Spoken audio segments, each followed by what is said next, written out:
அன்புக்குரியவர்களே, ஆண்டவர் இயேசுவின் இனிய திருப்பெயரில் உங்களை அன்போடு வாழ்த்துகின்றேன். இயேசுவின் ஆளுமை என்னும் தொடரில் இன்று இயேசுவுடைய முரண்பாடில்லாத போதனை. நல்ல ஆளுமைகள் போதிக்கிறார்கள், கற்றுத்தருகிறார்கள்.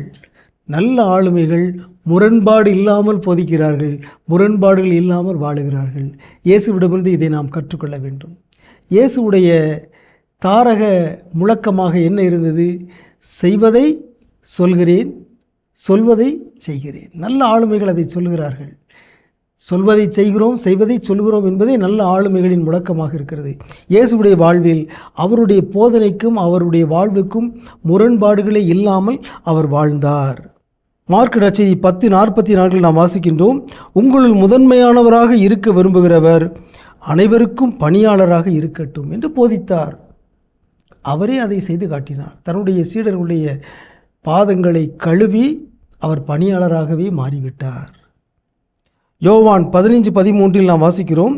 தம் நண்பர்களுக்காக உயிரை கொடுப்பதை விட சிறந்த அன்பு யாரிடம் இல்லை என்று இயேசு போதித்தார். தன் உயிரையே கொடுத்து தான் போதித்ததை வாழ்ந்து காட்டினார். இவ்வாறு தான் போதித்த அனைத்தையும் அவர் தன்னுடைய வாழ்விலே வாழ்ந்து காட்டினார். அவருடைய போதனைக்கும் அவருடைய வாழ்வுக்கும் முரண்பாடுகளே இல்லாமல் இருந்தன.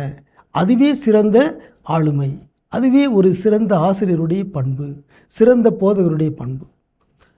எந்த போதகர்களெல்லாம் தாங்கள் எதை பிறருக்கு போதிக்கிறார்களோ, கற்றுக் கொடுக்கிறார்களோ, அதை தாங்களே வாழ்ந்து காட்டுகிறார்களோ அவர்களே சிறந்த ஆளுமைகள், சிறந்த தலைவர்கள்.